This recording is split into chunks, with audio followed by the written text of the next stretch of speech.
Welcome everyone to the Health, Happiness and Planet podcast, where we explore different ways to boost your well-being, live a more fulfilling life and protect our planet. This podcast is sponsored by Wave Business Excellence Footprint, the digital training company that cares about your development and the well-being of this planet. You can find the courses for employees and managers under www.wave-bef.com. Today's episode is all about improving your self-intelligence, and I'm thrilled to introduce you to my amazing guest and friend from Brisbane, Australia, Chris Knight. For the past 15 years, Chris has supported transformation and healing in people's lives through teaching self-intelligence, which empowers people with the knowledge, skills, and habits to live free of drama, personal problems, and suffering. Chris has a health science degree in Musculoskeletal Therapy and extensive training and experience in meditation, yoga, epigenetics, and bodymind psychology. He founded Emotional Release Meditation and has trained hundreds of healthcare and corporate professionals from all around the globe in emotional anatomy. His vision is to offer people the self-education they did not get at school that transforms their lives and the lives of those around them. He runs the Self-Intelligence community, where members meet up each week to integrate what they discovered in his 12-week Self-Intelligence course. Chris runs the Self-Intelligence podcast that features everyday people who want guidance and support with their personal problems, and also features guests who are willing to engage in radically honest conversations around taboo experiences and topics. Without any further ado, here is my friend Chris Knight. Hi, Chris, and welcome to the Health, Happiness and Planet podcast. It's so great to have you here. It's great to be here. I just did a great introduction on your side, so I'm just going to jump straight to some nice questions, which I love to ask my guests. And the first question is, could you tell us what is your story and describe how you got to where you are today? Because it's just totally amazing. Have you got 15 hours and a lot of coffee? Yeah. There's three key things that I could speak to around that. One is Christianity. I was born into a fundamentalist Christian church and family. Chronic pain coming through a health crisis, and heartbreak, going through the grief and loss of true love relationships, have all contributed to where I am today and how I experience life and perceive reality and all of that type of thing. They've all put me in the morsel and petter and crushed me down into mush and had me completely, put me through many dark nights of the soul. So with Christianity, that was a belief system, a very rigorous belief system that I was born into. And as far as I was concerned, everything that I was being told was a fact, and it was to be unquestioned, But there were many events and circumstances along the way that started to not feel internally right about the things that I was being told and the things that I was being made to believe and all of that kind of thing.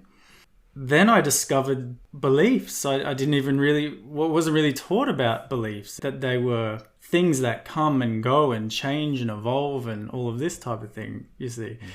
That then started opening up this whole new possibility that everything was encased in this belief idea, whether it was religion or whether it was success or whether it was relationships, or everything was encased in this. And that woke me up in a major way to be able to go internally. And with the chronic pain side of things, I was essentially attached to certain ideas and certain ways of being that were leading to chronic pain. And I believed that I wouldn't be fulfilled, I wouldn't be happy, I wouldn't get what I want, I wouldn't be me if I wasn't approaching life in a certain way. But the way I was approaching, and I often talk about this, the how was out of alignment with nature. It was out of alignment with harmony, right? So it didn't matter how much I believed or wanted it to be a certain way. Reality rules, you see? And so eventually I had to go inside. I had to let go of a lot of things to come into a natural harmony, a natural alignment in order to heal from that stuff. Especially when they say that some people, when they're in the dark moments and they're going through a lot of these kind of emotions, you start melting down, and once you melt, then you can form a new shape, a new you. And that's more or less what I'm hearing right now. That there was like a Chris from before, and then you got to this place where you just started molding a new Chris. Yeah, and it's got so far that it's like the discipline now is to not take shape. Yeah. Right? So many different shapes have been taken. I mean, this is exactly what you're saying. So many different shapes have been taken. And it's like, well, if I'm not that one, and I'm not this one, and I'm not the next one, then which one am I? It's like the X-Men, like the shapeshifter you have always. Exactly. And heartbreak was a big part of that, being in very deep, intimate relationships. When anything that you love really ends, it's an identity crisis at that point. There's a big question mark. There's a big, as people say, if they've lost a loved one, or whether it's a relationship breakdown or a loss of any kind, it's like there's this gaping hole left open type thing. And when you experience love to a certain extent, that hole cannot be filled by anything. And so what I teach now is largely to do with that recognition, because no distraction, no addiction, no trying to convince myself of any possible future of happiness was going to fill that void. So something truer, something beyond, something which is actually more true to my nature had to be discovered to heal from that stuff. So when you put it all together, and I'm just mentioning only, some significant things in my life, that's essentially how I've got here, is by being open to discover what's on the other side of these experiences, and not to continue hoping that I'm going to be able to control all of that stuff, and that I deserve it, and that I'm entitled to it, and that it should be mine, and realizing that dropping that level of arrogance that comes with a certain degree of maturity, and actually living more wisely, if you like, through many different processes. So in a very short space of time, that's how I could answer that question. And I think it's also very interesting that one becomes a little bit more inquisitive about things that happens around you, and you start asking yourself totally new questions that you never asked previously. And when was it for you, that moment when you just started asking those new questions? Was there any point of time when you said, okay, that was the point when I really started questioning everything that is happening in society, everything that's happening in religion and in relationship? Was there a special point in time where you could remember? Not really for me.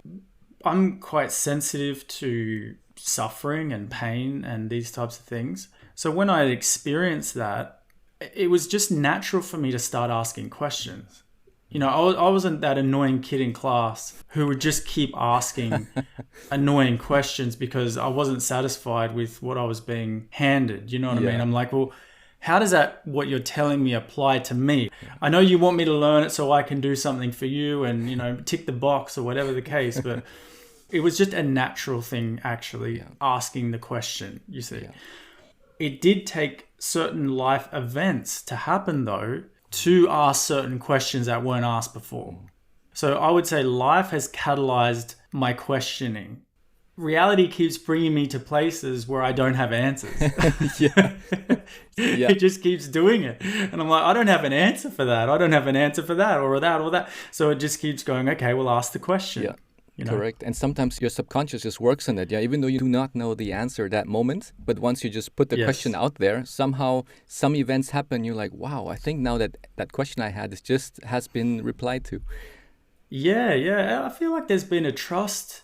There's been something in my heart that if I ask the question, I have this sense it would be answered. Yeah. It's like there's a sense of trust with that, which actually is really profound to have. I feel like a lot of questions aren't asked in fear that it might not get answered. And if it doesn't get answered and I'm just left with the question, that would be worse than asking the question. So don't ask the question and kind of live with this niggling, thing that's going on inside. But somehow I've trusted that Because what I've recently more discovered is I am the answer. I mean, that's what we'll get deeper into. But and even if I say the words I am the answer, that requires a lot of unpacking to really get clear in the simplicity of what that means, because that points to a lot of different things. And some of your questions will probably come up around that. And actually, that is a good way to our next question, which is, what is your definition of knowing who you really are? Because if I would ask this, the average person on the street, they would just say, well, I'm just a employee working my 9-to-5 job, and I'm a parent. Yeah, that's who I am. I'm like, okay, so that's like a very superficial way of seeing who you are. But if you really want to define that sentence of who we are or who are you, how would you define that? I definitely start with what you are not. So there's this realization, as you said, with say a role, or say my name. My name's Chris. My name's Chris Knight, but I can change my name. And then I'm no longer this Chris Knight. So I'm not Chris Knight. Chris Knight's a word that points to this being, and it can change, can't it? Yeah. And then a role can change. I've had many roles over my life, and they've come and gone, every one of them. I've had likes and dislikes across my entire life that have come and gone. I've had very strong beliefs that have come and gone. I've got memories that have come and gone. There's so much in my life I cannot recall that has even happened. So I cannot even claim to be my past, because I don't have all my past right here as I'm talking to you. So, there's people who have lost their memories completely. They're alive after that and they're here. And so it's like, I must be that which is not changing. I must be that which is the one that can recall the change. That can say, I was this role, I was that role. Can say, yesterday I was depressed, but today I'm happy. I'm the one who's saying and recalling all of these different states. So what is it that can recall this, you see? And there's many words for this, being awareness or consciousness, beingness, presence. These types of things is more fundamentally what I am. And this awareness or consciousness is not itself a thing. And we can experience this right in this second. We can experience that without a concept, right? Yeah. You can observe your thoughts right now. You can observe the thoughts you're having as I'm speaking to you. But the one that is observing the thought, what is its nature? What is its shape? And it's like, it doesn't have a shape. There's nothing. There's nothing there. It's just this capacity to see these things. And that's the end of the road of discovering. But for most of my life, I had thought, believed I was the things that were in front of me. Yeah. Whether that was my body image at one time or my job role. I mean, a job role can be so significant. I'm a doctor, I'm a whatever the title is. That's who I am, and then that can be taken away. In a second, that can be taken away. And then it's like, well, so who are you now? And it's like, well, who I am got taken from me. It's like, no, it didn't. Because you're still here. So what's here? And it's like, oh, well, now people will say this actually. They'll say, I'm just left as an empty shell. I'm an empty shell now. This type of thing. And it's like, well, now we're getting closer. Yeah. And what's the problem with that? Well, the problem is it's not enough. It needs to be something else. It needs to be something more. And it's like, wait a second, we haven't looked properly, you see. Yeah. And so who are you really, I would say, is that intrinsic and uncreated. Uncreated is a very important word here, because if you right now sit here aware of the words that I'm saying or aware of your breath or anything like that, you don't create the awareness. You don't make it up. It's not added to you. It's not like if you go and do a degree and you do that thing, right? Then you can add that title to you, sort of thing. Or you go and go to the gym and buff yourself up or something. You can add that to yourself. Yeah. And you created that. You put yourself to it and you said, I want a buff body or something. You've created that. And then you can say, that's what I am. But this awareness is uncreated, isn't it? And even if you were to close your eyes, right? Even right now, if you close your eyes, there's eyes that are seeing that are not your physical eyes. Okay? Yes? Correct. And then you can just say, can I even close these eyes of awareness? And if you try, you cannot even do it. Yeah. Do you see what I mean? Even when you go to sleep, you're aware. That's why when you can wake up, you can say, this is the dream I had, or whatever the case. These were the thoughts that were taking place at that time. So that is what I've discovered through many, many different shifts, many roles, many different like twists and turns of thinking I am very convinced of who I am and having that taken away and having to go, what remains? Yeah. What is here that is beyond that, you see? And I think that's the problem a lot of people have, because they identify themselves of who they are, of saying, well, I'm a manager at this corporation, I'm a father of these kids, I'm a husband, I am a athlete, and so forth. They just identify themselves as having all these different hats, and they say, depending on how good I am in these different hats, then I know how good am I as an overall person. And as you said, any of these roles can fall away at any point of time. And then it's like, okay, what happens now? What is, as you just described, this empty shell? And am I an empty shell? And that's like that big question that just comes up, and people get super scared because like, okay, what's now? What's next? Yes. And you know what's beautiful is you don't even have to look after that, because you never looked after it in the first place. So the moment that you empty yourself, or life empties it for you, you know, the natural birth of the new creative process comes organically, comes naturally. Yeah. The new inspiration, the new enthusiasm, the new curiosity will come and go, have a look here and have a look there. And it's like, where does that come from? Why am I interested in this thing or that? Why am I attracted all of a sudden to this person or whatever the case is? And it's like, follow that natural flow. But when you're identified very rigidly to any particular shape that you've taken, then you're out of flow. And being out of flow creates the suffering, right? Because now I'm this little self trying to have this control. And a lot of people listening will be only half listening, because it's like, yeah, I hear what you're saying and it makes sense, but I reckon I can control this. You know, I know other people have lost things and so on, but I reckon I can do it. And even if I've failed at it from time to time, I reckon I can do it this time. This time I'll improve it. I'll do it better, or whatever the case is, and I'll have control over this time around. And life will just take it off you again. It will just happen that way. I mean, we don't even own this life, do we? We don't even own this body. This body will come and go when it pleases. You know, how bizarre is it that we're in a body and we have no idea what it's doing and when it's going to end? We don't know if it's going to be next week or it's going to be 40 years from now or whatever the case is. And yet we're so convinced we are our bodies. They're like, you don't even know anything about your body. It's doing billions of processes every second. You've got no idea about it, and yet you'll claim you're your body, right? Like, okay, well, what's the point of all this then? Okay, fair enough. Like, if that's true or whatever, like, how does that apply to my life? And that's where I love, that's where I really enjoy the conversation, is the practical application of all of this. So we'll probably get to that as we go through. Before we get to the next question, I just came up with one of those, as you were mentioning, that you become very inquisitive about things and you start asking all these questions, and you're just like a discoverer trying to find out new things in life. And one of the things that just came to my mind a couple of days ago, I was thinking to myself, what is the birthplace of my thoughts? Because when I just sit still and I close my eyes and I see those thoughts going by, I'm thinking, wow, where do they actually come from? Yeah, what's the birthplace of my thought? Yeah, that was, yes. It's quite interesting sometimes. Yeah, you just ask more questions, and these questions just follow with other interesting questions, and you're like, wow, I don't know the answers yet, but it's super interesting. I think there's a lot of questions that won't be answered because they're so intrinsic to what is. It's like you are the answer as opposed to I find an answer.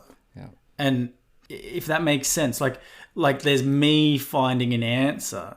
What I've discovered is the questions lead to the realization that you are the answer itself.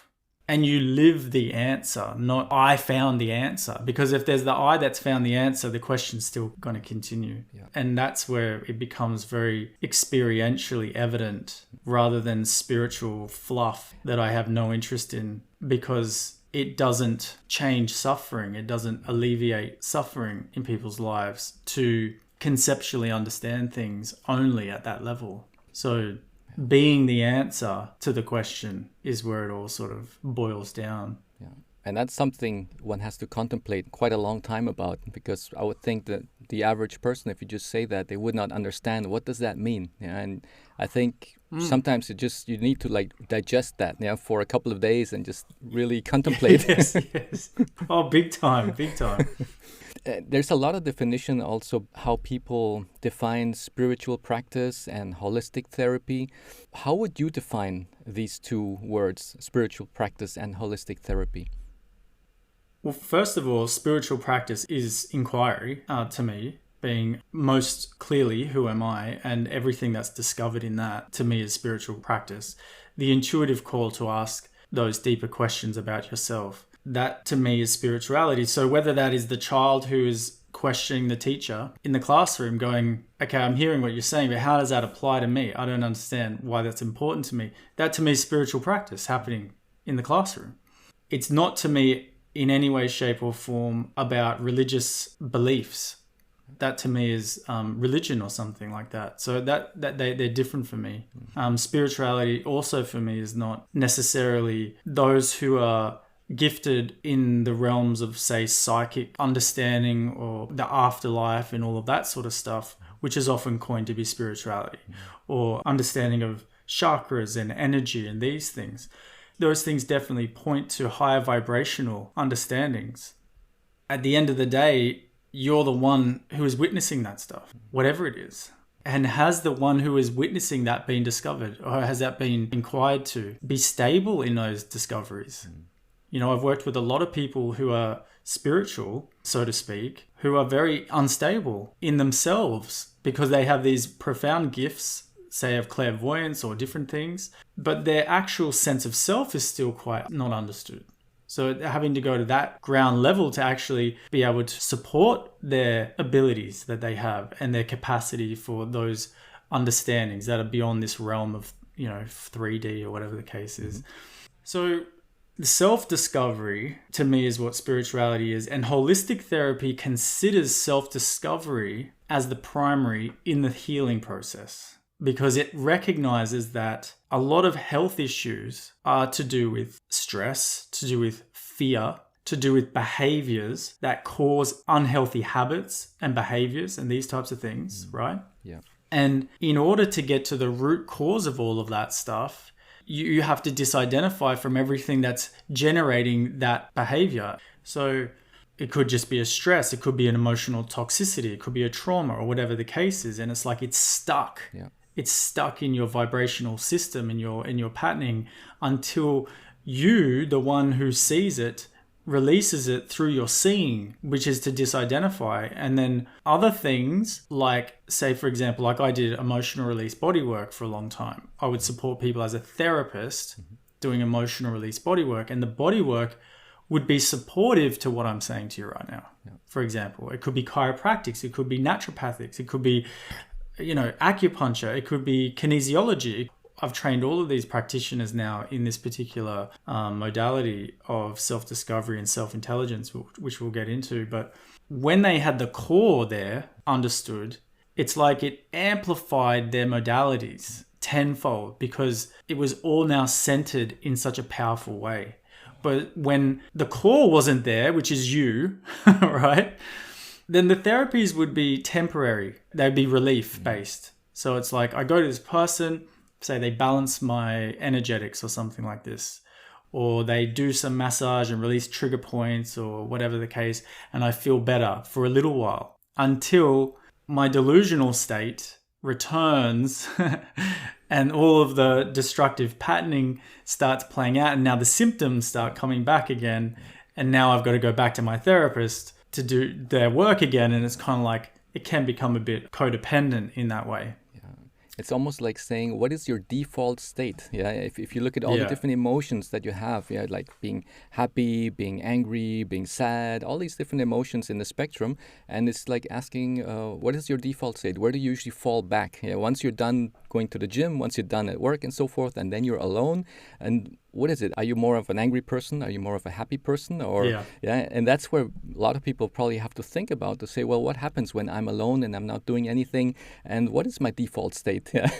Talking about a spiritual practice, I tell you what, and I've encouraged this a lot. One of the greatest spiritual practices is just to go out, if it's safe, with a tent and camp for a night on your own, or a day or a couple of days with no distractions, just yourself. This is a spiritual practice, because exactly as what you just said is you will discover without all of those distractions what your default state is, as you said, which will be so unnatural. A lot of the time it feels chaotic, it feels uncomfortable, deeply uncomfortable just to be. And so much emotional charge, catharsis can come through. All sorts of things can come to the surface and actually release when you give yourself that space to be alone. But my gosh, in this lifetime, or in the way that we live now, how often do we allow some space, just even a second, even a millisecond of being deeply alone like that, right? So I really agree with you on that one. It could be aloneness therapy, and that's what it would be. But there already is this, of course, across the globe, and particularly in ancient cultures, where they would facilitate like 7 days in like a room that's dark, for example. Yeah. And it's just like there's nothing, and you get fed and so on, but like there's no talking, there's no input or anything like that, and you're just in the awareness itself. Yeah. I mean, that's pretty major. There's vision quests, which are essentially going out into nature for, say, 4 days without food and just having water and just sitting in one spot for 4 days. All of this cultivates everything you're talking about, where you get boiled down back to your bare roots. Yeah. This is who I am. And anybody who lets that process take place, everybody discovers peace and fulfillment and happiness and joy intrinsic to their nature. Everyone. That's amazing. That is everybody's base level. But because it's so seductive to take shape in life, to attach to things, to then become afraid of losing those things and all of that, then the compensations and everything that takes place after that, which I kind of lump all into the ego state, essentially, then you get the suffering. Then you get the personal problems, you get the drama, you get all the things that start pushing your buttons and going, hey, you've forgotten your true nature. Yeah. It's time to go back home. And it's like, no, I'm not going back anywhere. Yeah.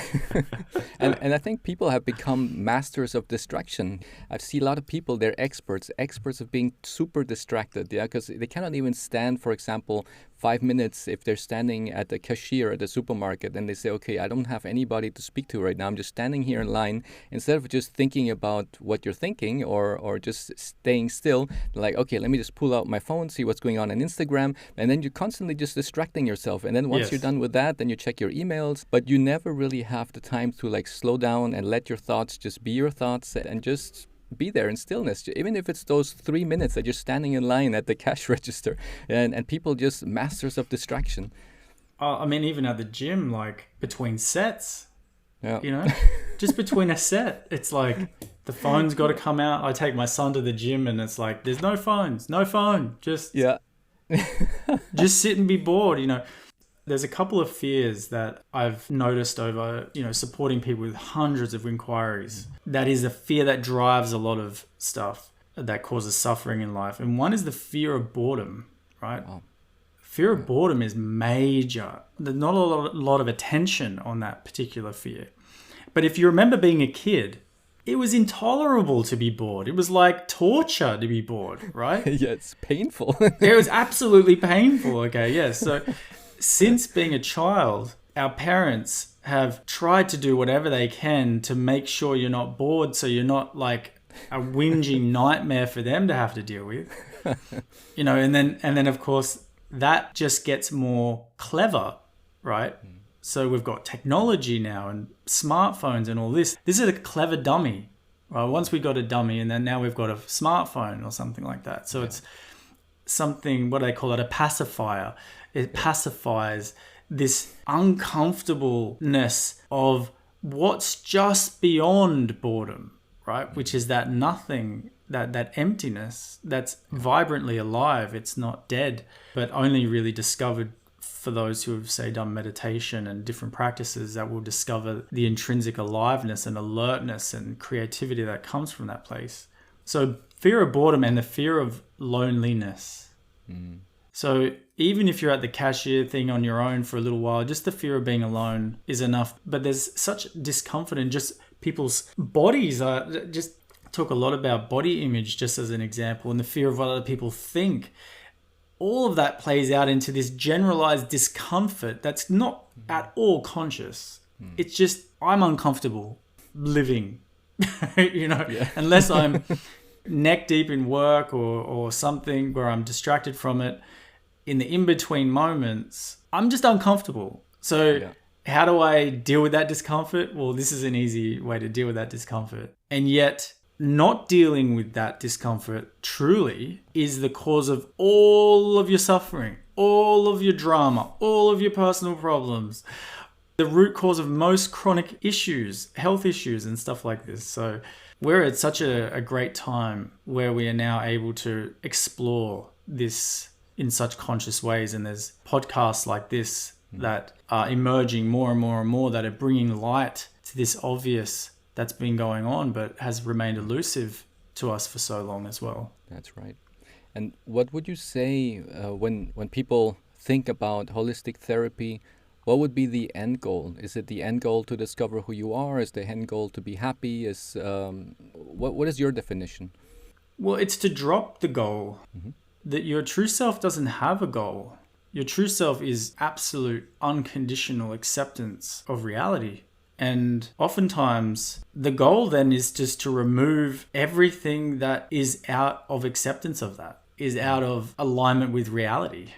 And it's like, wait a sec, what do you mean? What reality? Well, the reality that's not determined by your relative perceptions, your relative beliefs, your relative experience, that you actually are discovered, that you are the one that's witnessing that. And so the relative is now infused with your wisdom and your love and compassion and patience and all of the virtues that people have that don't actually live.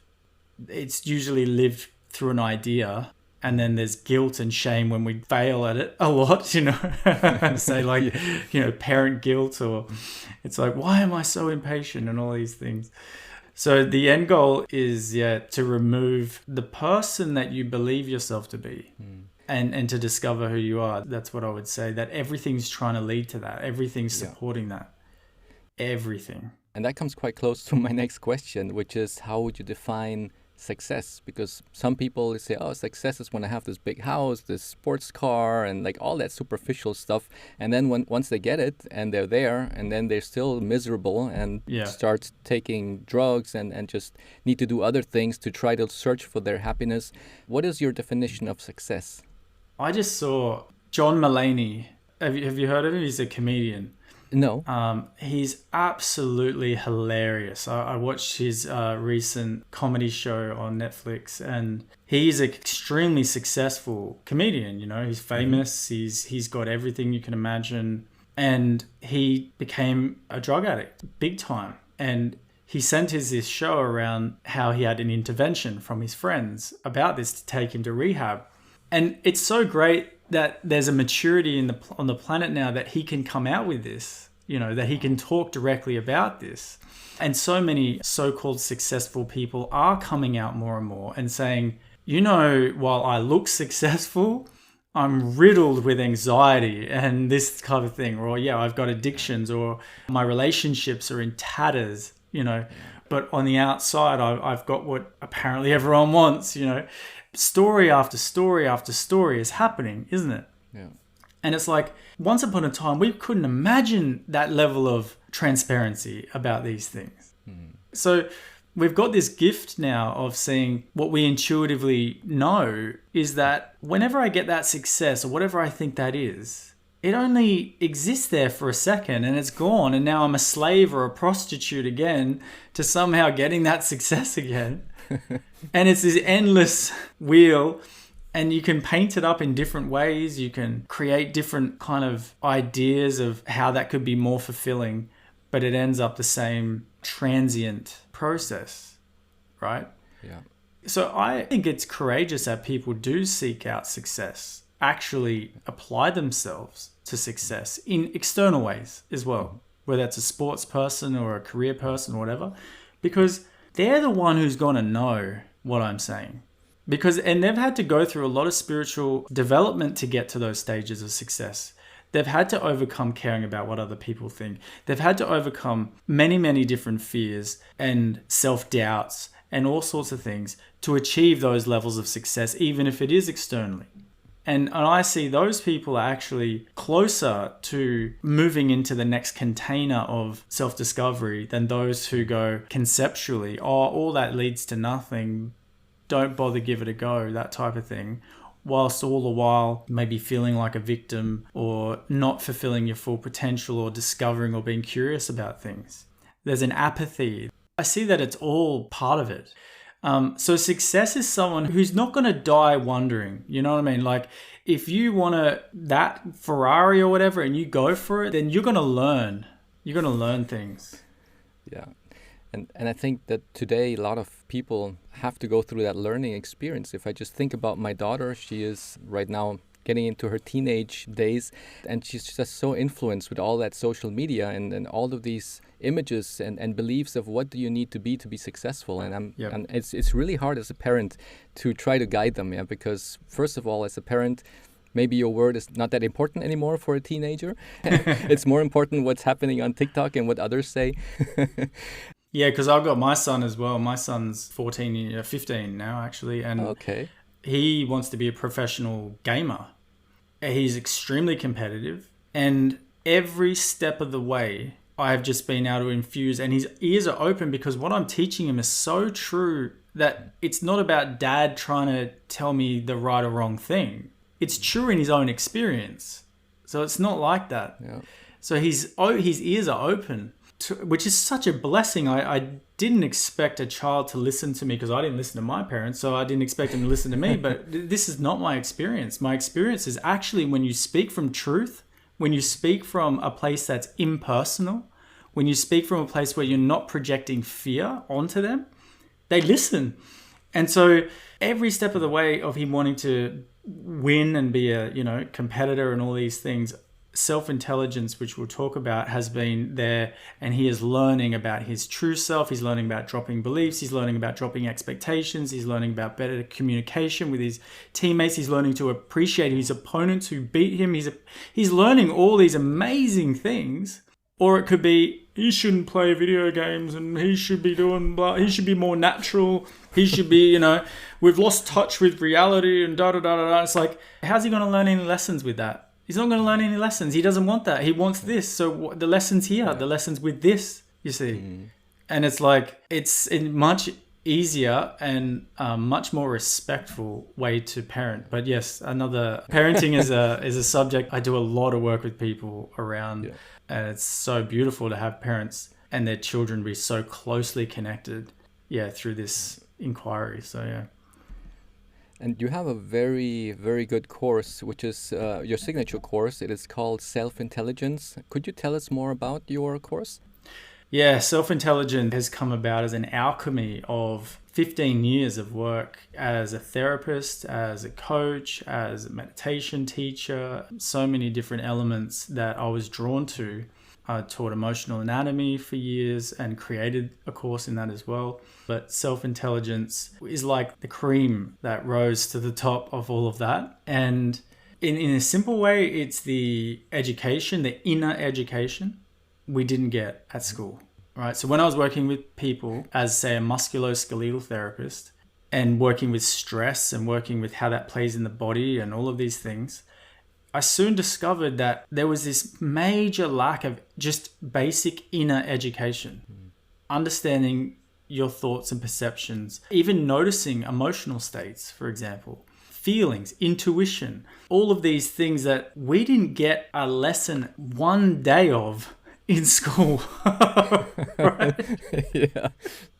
Not so one true. Day of what's going on in you. You see what I mean? Yeah. And that you could be educated in that. It wasn't even conceived that was possible to even be educated that way. There was only what's out there that could be educational, right? And the purpose of this education is to be able to strengthen and transform through the challenges of life.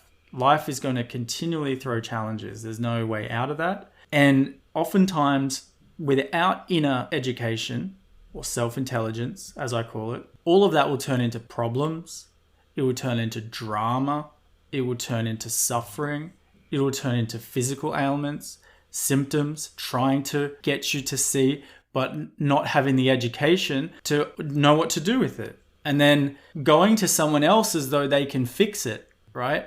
Which to me is like, imagine you didn't go to school, you didn't learn to read and write, but you're living in this society. So every time you go to read and write, you got to get someone else to do it. That's what therapists are in a large way for a lot of people, is doing what you could do for yourself, but you're just not educated to do it. That's where we're at now, right? It's like we can educate ourselves here. This is a critical education in the corporate world. Inner education in that world is called emotional intelligence, actually, which only goes so far. It doesn't go to the depth that self-intelligence does, but it's still good. It's still greater degree of awareness.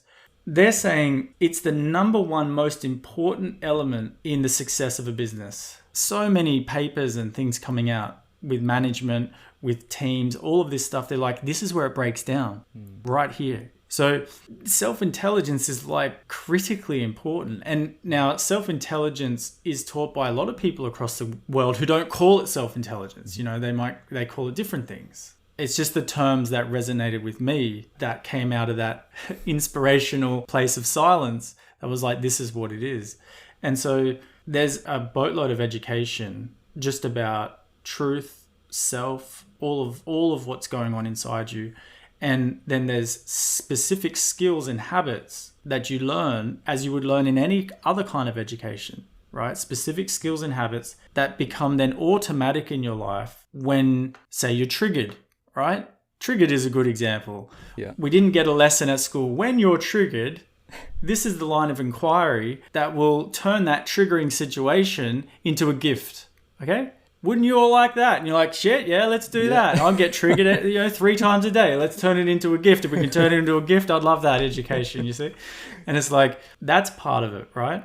Yeah. How do we deal with grief? How do we really, truly work with trauma? And these types of things. Have we been taught this? No, we haven't been taught this. That's the inner education that encompasses self-intelligence. Of course, I could go on for hours about all the detail about it all, but essentially that's what it is. Yeah. And it empowers someone to feel, I love the word stable. Yeah. And you also mentioned about people having these new habits. How do you ensure that they will stick to those new habits? Because they're just already so engraved into their old thinking patterns. And as you say, when they're triggered, then this and this will happen. How do you ensure that they can practice their new habits so that they can be sustainable with those new habits?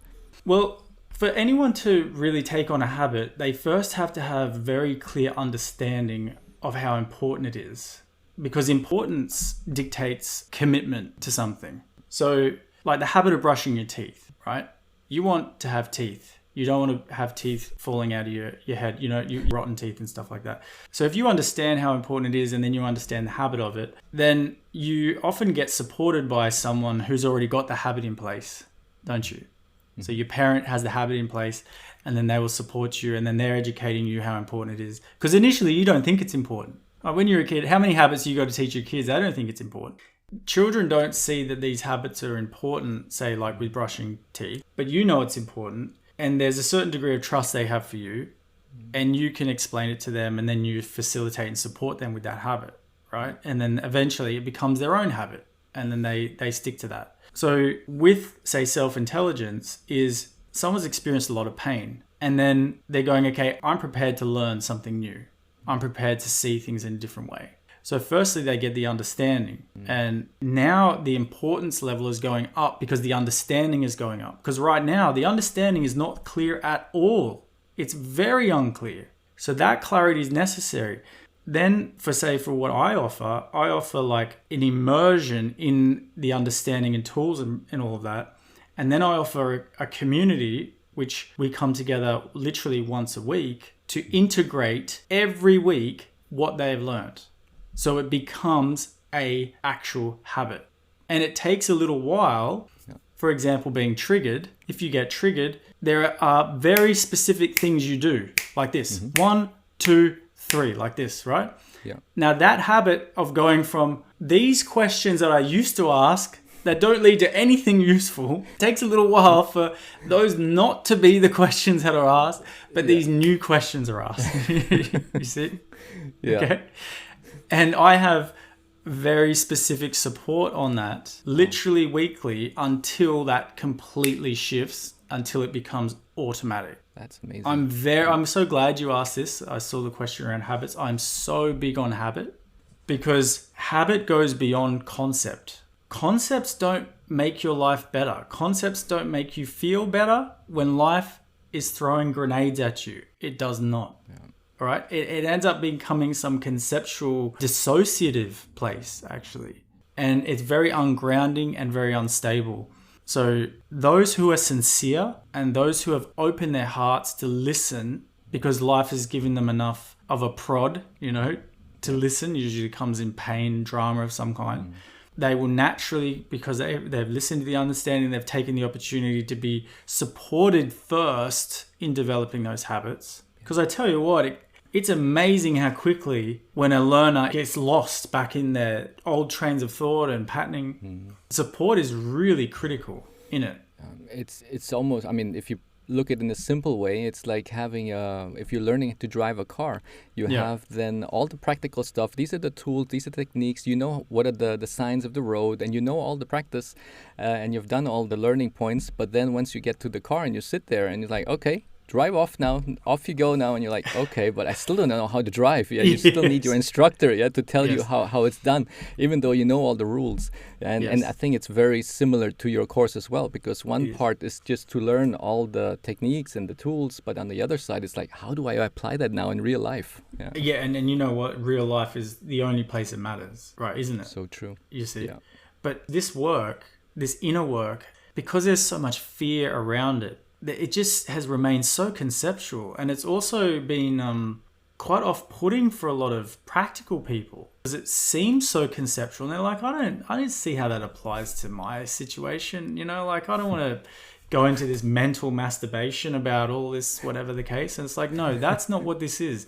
And like you said, the intention, just like a driver and instructor, is that you will be driving on your own, not you will have to have me driving with you for the rest of your life.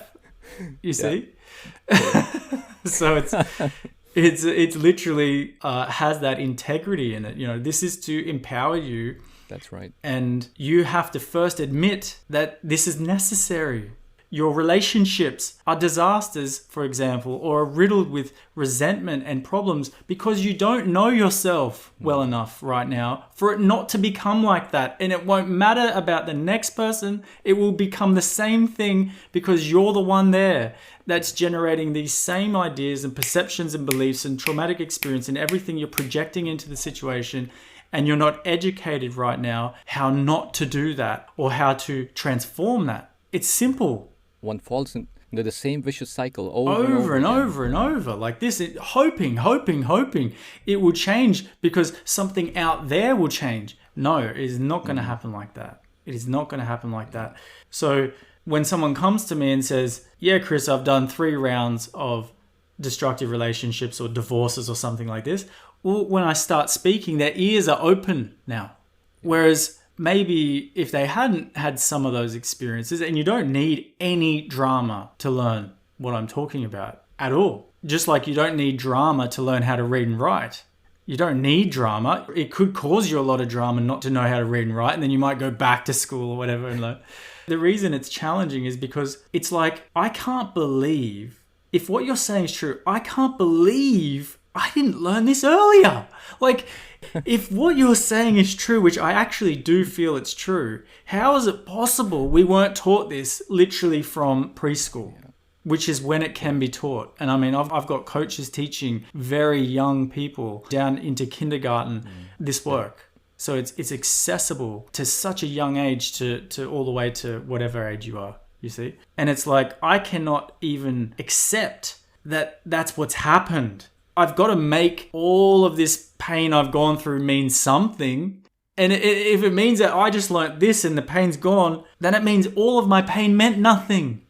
I've got to keep it to make it mean something. And it's like, when you're ready to not to live happily, if you have to have your pain mean something, then you're going to live in that suffering. And if that's how you want to live, then of course you live that way. It's your prerogative. You can do what you like.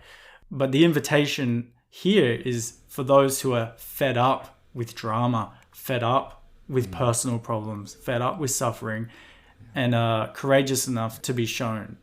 Yeah. Since the past over 2 decades, I've been working in the corporate world, and I did a lot of courses, especially also in change management. And one of the things that change management says that the only way to get people to change is to show them, or where they can also realize that the need for change is much higher than the resistance that they feel for change. Because they always say, oh, it's uncomfortable to change because I'm going to get out of my comfort zone.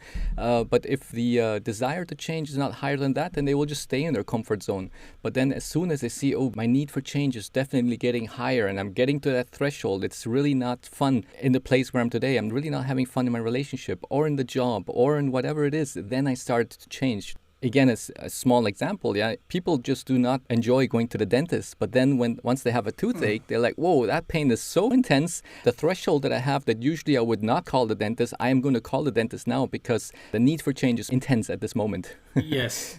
And then they end up getting root canal. And then the next time they have a bit of a niggle, they're going, I don't want root canal. I'll just go get it sorted out, just get a small filling maybe rather than go all the way to root canal. And that's essentially the same thing here. It's like, I don't have to have some disaster happen anymore. I don't have to have things get painful at all. You become a master at not suffering. Like that's what you're actually doing. Yeah. And the hot topics are, relationship, because so many people experience so much drama in relationships. So that's where oftentimes the entry point for learning self-intelligence starts. Or it's not having a purpose in life, feeling like meaningless in their work and career and stuff like that. Or it's addictions.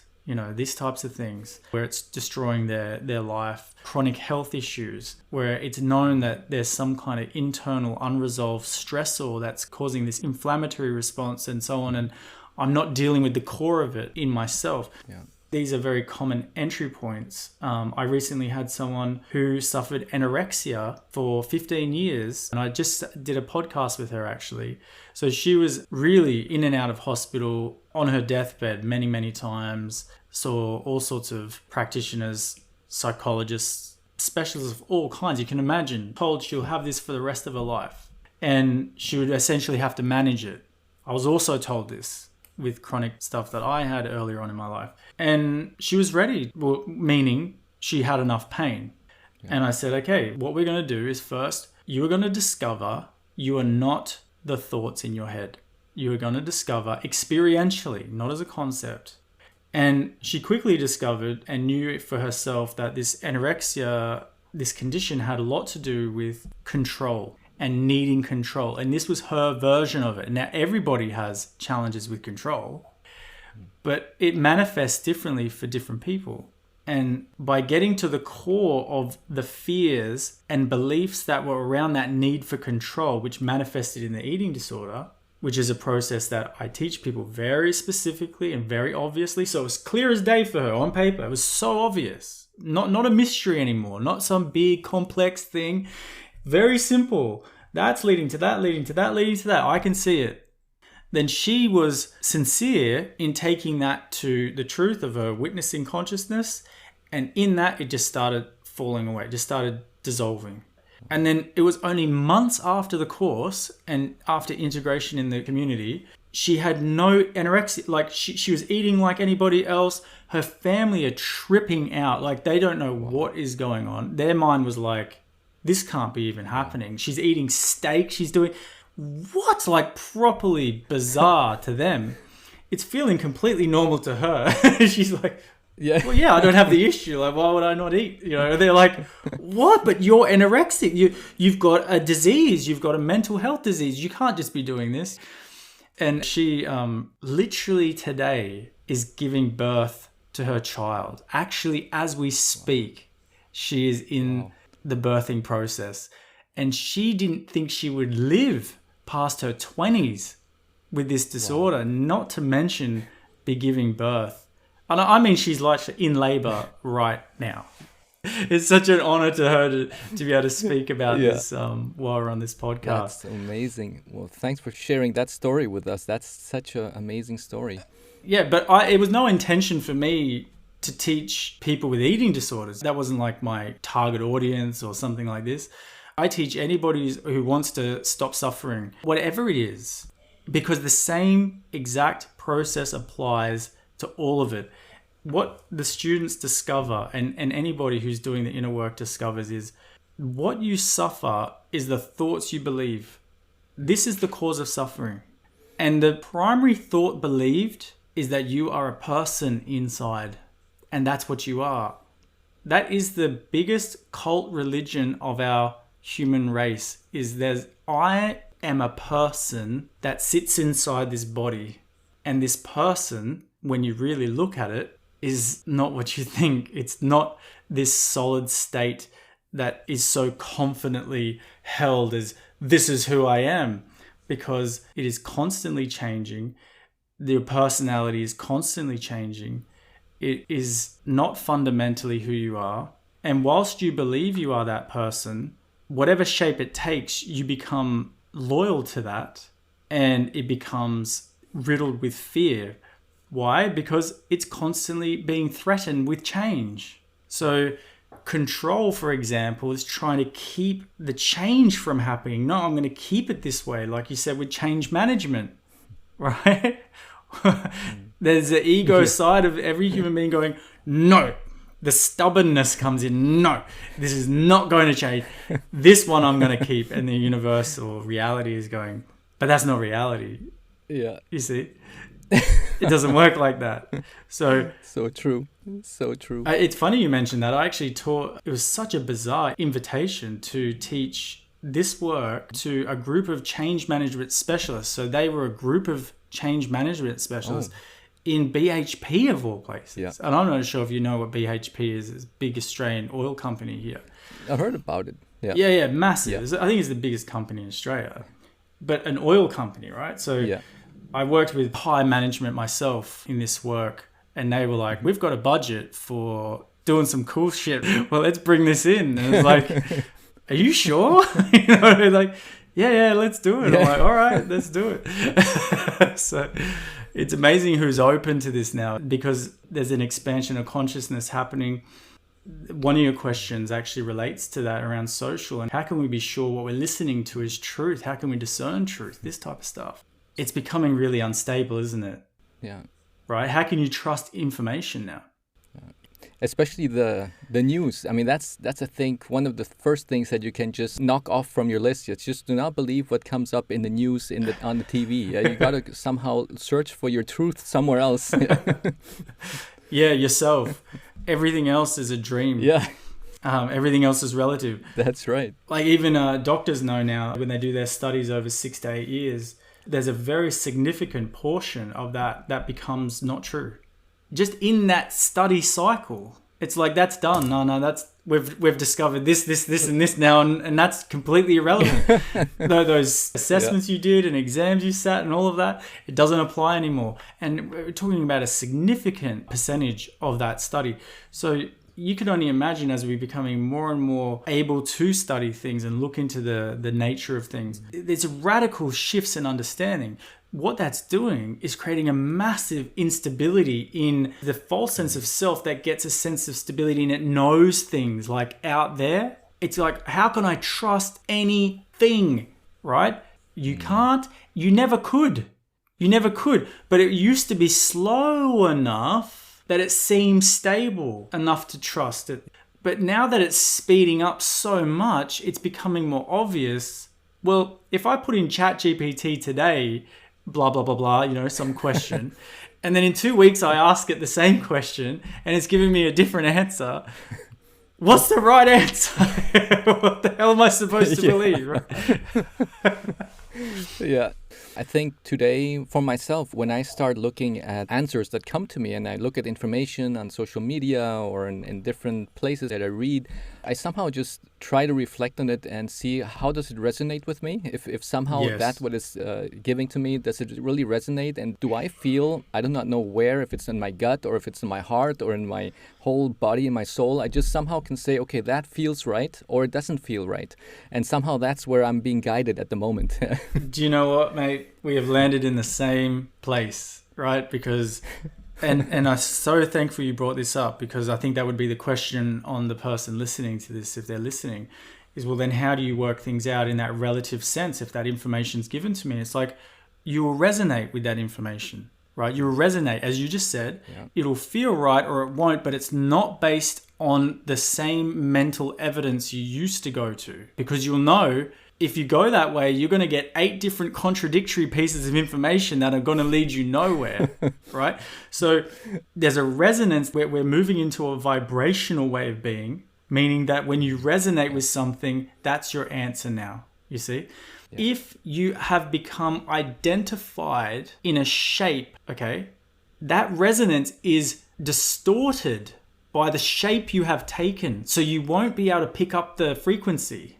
So the importance of clearing your shape that you've taken, meaning what you've identified with, the beliefs, the perceptions, the ideas, all of this, that you keep shedding the shape of that through practices that support you to do that, then when information comes, the resonance is so obvious. It's like you're clear to see it instantly. Yep, that's it. Yeah. Like this podcast. When I saw you, I just was like, that's a yes.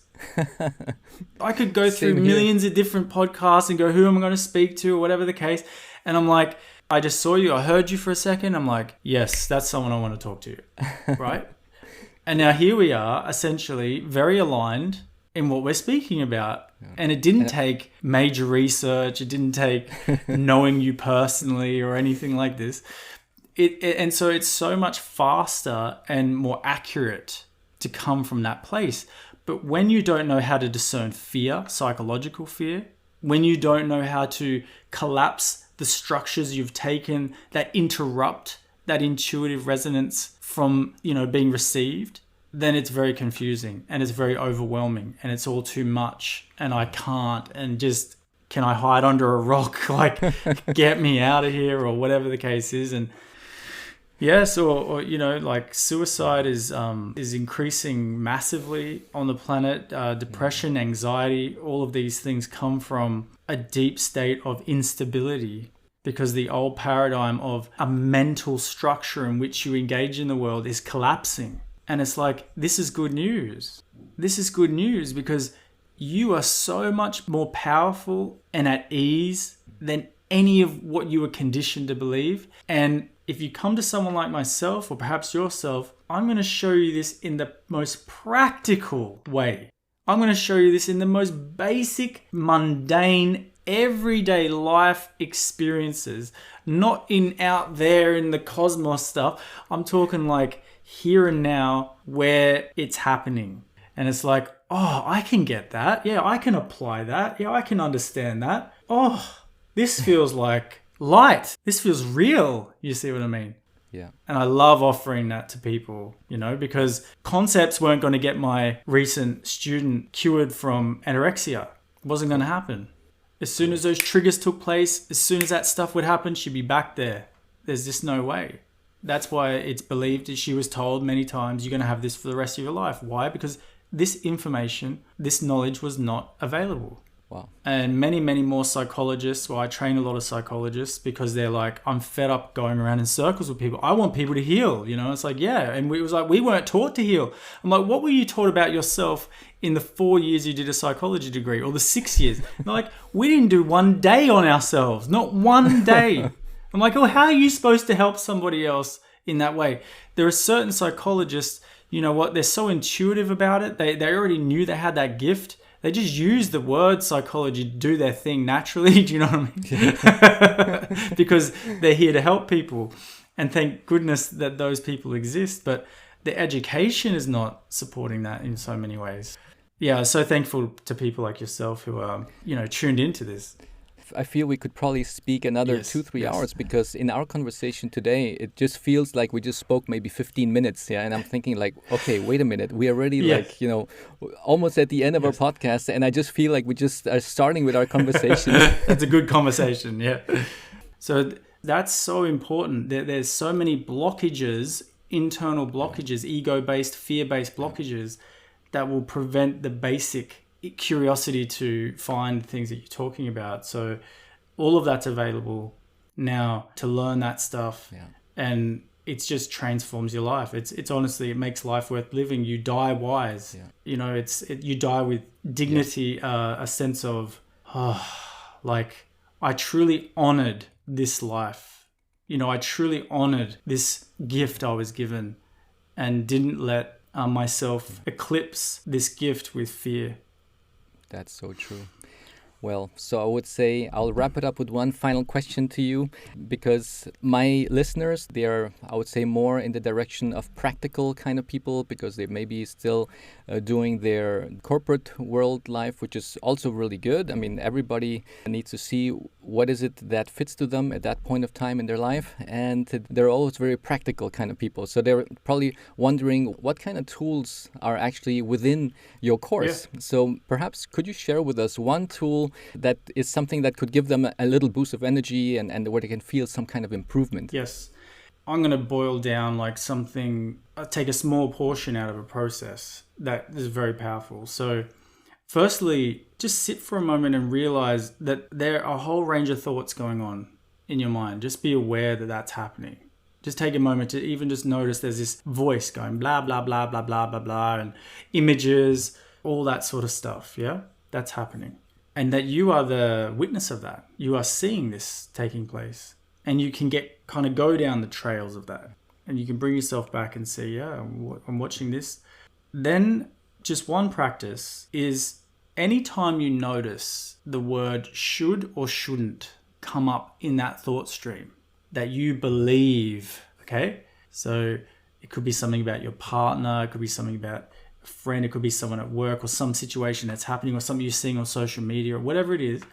And the thought comes, that shouldn't be happening, or this should be what they do, or any should or shouldn't thought. I would just say, take a moment to ask, is it true?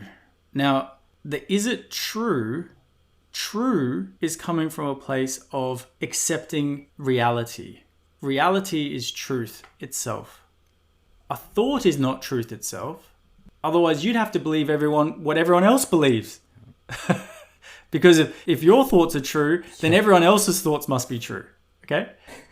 That'd be the case, wouldn't it be? So it's like, well, no, I don't want to believe everyone else's thoughts. Okay, well then your thoughts aren't true either. All right, we can accept that. Yes. So reality itself is the truth. Okay? So whenever you have a thought, what should or shouldn't be happening, you're arguing with reality. And the second that you argue with reality, you're suffering because you cannot win against reality. You can improve upon the conditions of human beings. You can make life more inclusive. You can bring more love into the world. All of that happens, but not through should or shouldn't. It doesn't happen through the vibration of judgment. It happens through the vibration of love, which is who you are, which doesn't come from should and shouldn't. So you don't need to worry that if you drop should and shouldn't, that life will just take advantage of you and just be a nightmare like this. No, opposite. Yeah, amazing. So anytime you argue with reality, just take a moment to witness that thought and just say, is it true? Meaning bringing you back to reality. And then something in you is big enough to accept reality because you are that reality. So it just can accept. And all of a sudden you'll feel in yourself coming at ease. Okay, there's an ease that will come into your nervous system, into your body. And from that place of ease, you respond to life in the most appropriate, respectful, beneficial way that was far better than coming from judgment and fear, which is the should and shouldn't thought. So that's just one little part of the process taken to shift the habit of instantly believing that should or shouldn't thought. Just remove the habit of that. Wow, that's amazing. Thanks a lot for sharing that with us. Excellent. Well, that's so great. And maybe just to wrap up our conversation for today, where can my listeners find you? All right. So self-intelligence is what I teach. So I have selfintelligence.com. You need to put that in at the moment because if you just put self-intelligence in your search, a lot of emotional intelligence stuff comes up. So you'll be a bit hard to find me if you put just that in. So you actually have to put the .com. I'm also on Instagram, Facebook, and those different platforms under Chris Knight, Self-Intelligence. I've also got the Self-Intelligence podcast where I actually do live sessions with people. So we're discussing stuff, but I actually say you'll come with an issue and I actually take people through the processes or I take people through an understanding, a deeper understanding and that type of thing. My aim for the podcast is that people experience therapy through the podcast itself with whatever they're going through. So it's a therapeutic listening experience, or viewing as well as video as well. But there's a bunch of things that happens on that podcast. So there's another place to kind of tune in to see if it resonates, right? I mean, that's what podcasts are for, is find out if it resonates. And if it resonates, then come explore. I have a free event called the Wake Up Experience. That's a 2-hour event where I show you without any question of a doubt who you really are, and experientially, not conceptually. So anyone who's practical will love that, because they don't want to hear fluff. They want to experience. That's what I'm all about. So from that experience, then you get shown what you can now do with that experience, how you can work with that, with the practical tools that I'm offering. So excellent. Yeah, there's a whole variety of entry points there. If you're feeling called, if there's a curiosity, just be mindful of any thought that may contaminate that resonance, and just persevere, because there's a lot of fear in approaching this stuff, because there's attachments, what might I lose if I go down this trap? And it's like, well, maybe what would I gain? Your life, actually.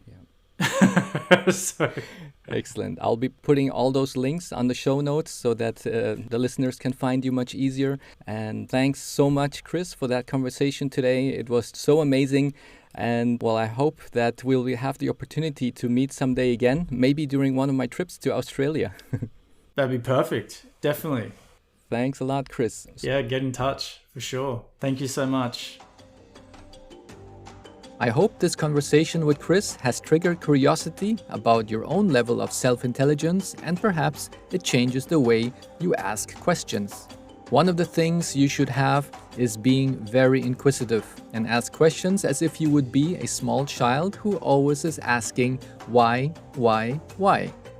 I encourage you to pick at least one action step from today's episode and see how it positively impacts your happiness. For myself today, I'm going to use the technique Chris shared with us at the end of this podcast. In the show notes, you will find all the links on where to find Chris and how to contact him. This podcast was sponsored by Wave Business Excellence Footprint, a digital training company that cares about your career development, your personal development, and the well-being of this planet we call home.